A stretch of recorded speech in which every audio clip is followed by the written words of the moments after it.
All right, everyone. Hope you're doing well. This is my 100 subscriber special, part 9. I'm very excited about it because I got some things in the mail. This big box that I've opened already and checked, and I know what's in it, and this package that I don't know what's in it. I haven't opened it, so stay tuned. We'll open this together. I've just taped off my address and their address. The name was in Russian, but I don't want to give away too much information about that. I don't know if somebody could get in trouble. So in this box was a surplus Soviet sling. That's pretty cool. It's in great shape. There's no corrosion or anything. Go ahead and put that down. The box we have 4 AKM mags in really great shape.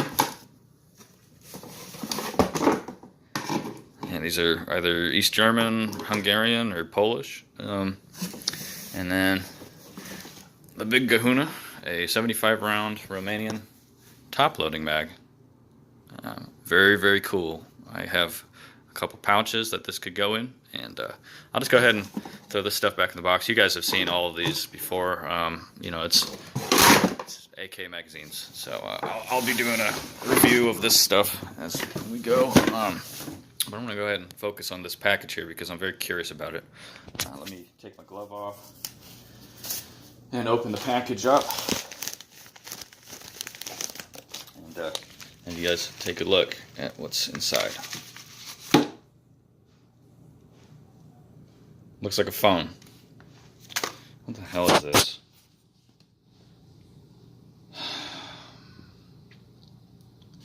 Looks like a Samsung.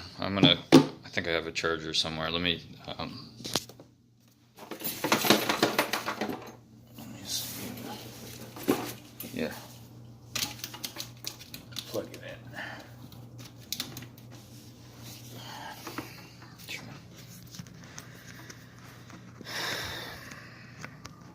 I hope this isn't more bullshit. I just want to be left alone, please.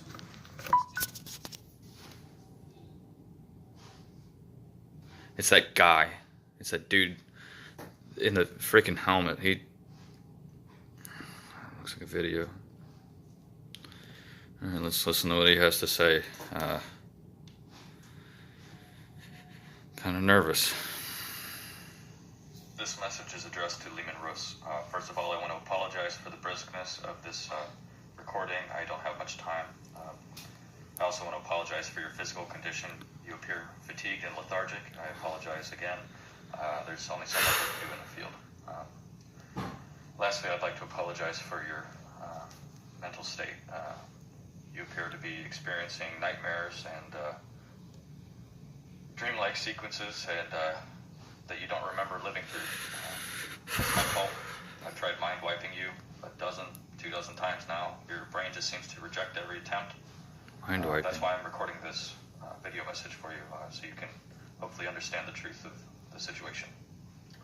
What I'm about to show you and tell you may be shocking to you. Please remain calm and try to listen to the words that I'm saying. And let's proceed as we mean to go on.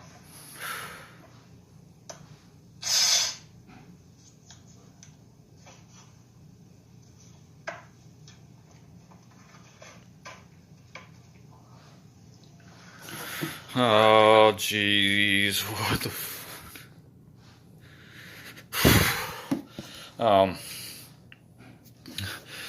okay, I'm going to lay out a bit of a timeline for you so you can understand the context of the situation that we find ourselves in, such as it is. In the year 2079, the United States government will elect to construct massive vaults. These storage vaults are used for genetic research. They dot the western half of the United States. There are about a dozen or so that are created. In the year 2080, the program is opened up to the general public on a voluntary basis, and you, being a believer in science among other things, volunteered to donate some of your genetic material and DNA to the program. It is accepted and stored in a vault in New Mexico. The world moves on after your death, and you becomes a golden age. Personal liberties are increased, economic freedom is increased, the free exchange of ideas is increased. People from all walks of life on all continents experience a greater standard of living than has ever been seen. The field of genetic research also blossoms, and in 2240, the first batch of super viable human clones are developed. What? Dr. Carabiner, or Dr. K, develops these clones, and they are therefore referred to as Ks. That's how I will be referring to them in this video recording. There is naturally some controversy surrounding the existence of Ks. Some refer to them as subhuman, some regard them as superhumans. This comes to a head in the year 2382 as the number of Ks has increased into the billions. They are granted equal human rights under the CRC, the Clone Rights Charter. It, again, becomes a golden age as Ks and regs, the regular human population, work alongside one another to build a more prosperous and free world. However, in 2475, there is a massive outbreak of the Recce virus. This blight affects all crops on all continents, and a third of the human population go extinct from the resulting famine. This results in the formation of a singular world government in the year 2440, or 2480, sorry. The same year, the emergency removal of the CRC, the Clone Rights Charter, is enacted, and a massive farming complex is developed that spans half the length of the continent of Africa and the full width of the continent. Ks on every continent are rounded up and put into forced labor in this massive farming complex in order to supply the regular human population with enough food to survive the famine. In 2503, the Ks are able to develop enough food and fresh water that they are granted some personal freedoms, but nothing on the level of the CRC. However, that all comes crashing down when Istvan Yanez executes a coup and takes over the world government in 2535. He enacts a program of extermination, liquidation, and repurposement for the Ks, reprocessing. Essentially, in his mind, the Ks hadn't done enough to feed the population, therefore they must be turned into food for the population. This program of extermination essentially reprocesses clones into foodstuffs for the general population, and naturally this led to a revolt. In 2538, the Ks revolt and in their billions proceed to take over the farming complex on Africa. They acquire a neutron bomb at some point, and in 2601 they detonate the neutron bomb in the headquarters of the world government. They declare open war in 2602 against all of regular humankind. They call it the Great Eternal Extermination. This war goes on for roughly 300 years, and in 2899, the regular human birth rates become non-viable. There are so many casualties on so many war fronts that regular humans are not able to reproduce fast enough. As a result, in 2901, Dr. Beltree developed the first Mark II clones. Mark IIs are different from Ks in that they do not need a living host to produce the clone. You can take a dead man and produce a Mark II. You need a living man to produce a K. These Mark IIs were developed for warfare and sent into battle to stem the tide of the K onslaught. In 2955, Ks infiltrated the United States, and massive battles ensued. Mark IIs were sent to recover the 2079 data storage and collection facilities. There were a dozen or so dotted along the western half of the United States, including the one in New Mexico where your DNA was stored. In 2956, the K's learn of this plot and proceed to bomb and destroy all of the DNA research facilities, minus two. The Mark IIs were able to recover all of the DNA in the El Paso, Texas location, and they were able to recover 15 vials from the New Mexico facility where your DNA was stored. This is where you come in. Of the roughly 15 vials that were recovered from New Mexico, a new breed of clones are developed, and they're referred to as Mark IIIs. Your DNA is used to produce 3 clones, myself included. We are referred to as Mark III-15.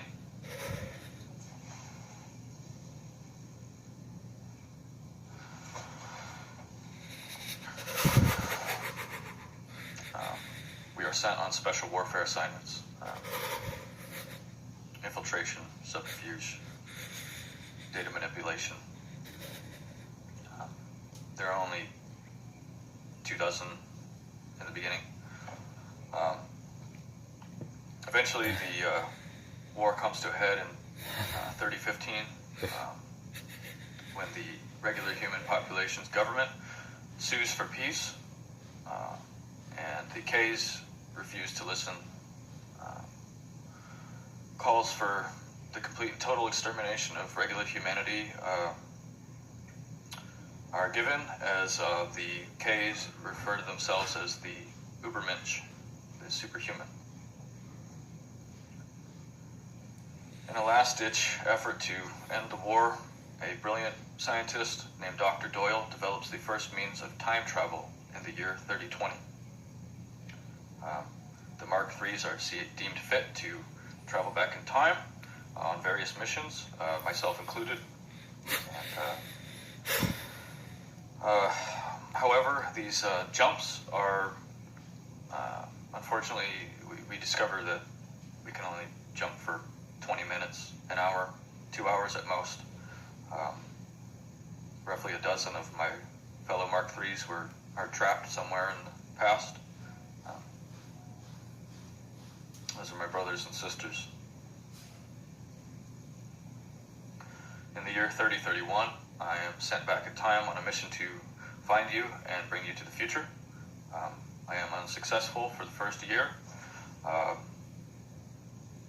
Understand that given the limited amount of time that I have in your timeline, I can only do so much. I can only gather so much information.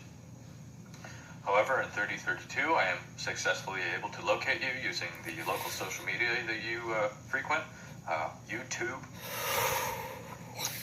And I recover you. I apologize for the messy extraction. You were not prepared to see your doppelganger standing in front of you, and I understand that. I had to physically restrain you and bring you with me into the future. I can't explain to you what we've needed you for. Needless to say, you've been a great aid, and I have the utmost respect for you.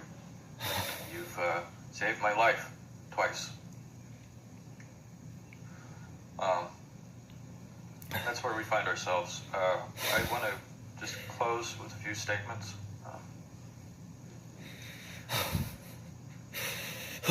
Your time is such a beautiful time. It's so straightforward and simple.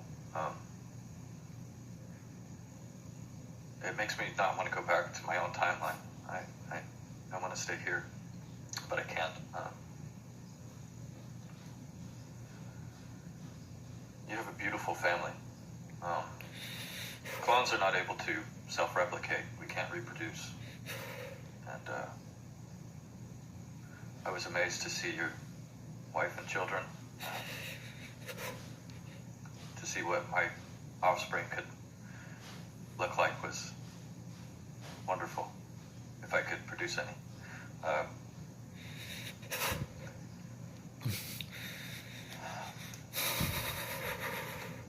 finished with our missions, so we will be requiring your aid in the future. But like I said, I can't mind wipe you anymore. You need to know what's going on. It's an honor to have met you. There are very few clones that actually get to meet their progenitors, and I am counted among the few that have. So it is a point of pride for me. We have done everything we can to keep you safe while you learn in the future. But know that nothing is certain. I have to mail this device to you. I fear for my safety every time I extract you. I've taken you back and forth in time roughly 6 or 7 times, and each time you become more and more violently aggressive with me. So I'm no longer going to mind wipe you. I'm just going to reveal the truth and let you decide for yourself what's to be done. I have to mail this device to you. I am just outside of Moscow in Russia right now on a different mission, so I've never mailed anything before. It's a new experience for me. I've never mailed a package, so this cellular device finds you well.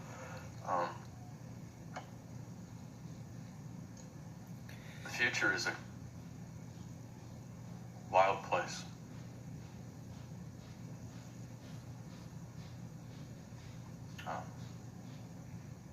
Yeah, I'm going to leave it there. Thank you very much for listening to me. I'm sorry that things have to be this way. If I had my way, the world would be a much different place. I will be contacting you shortly, in roughly a week or so. Please try to remain calm. Don't become anxious. Just enjoy your time. That's all I can say for now. I'm going to end the video now. Thank you.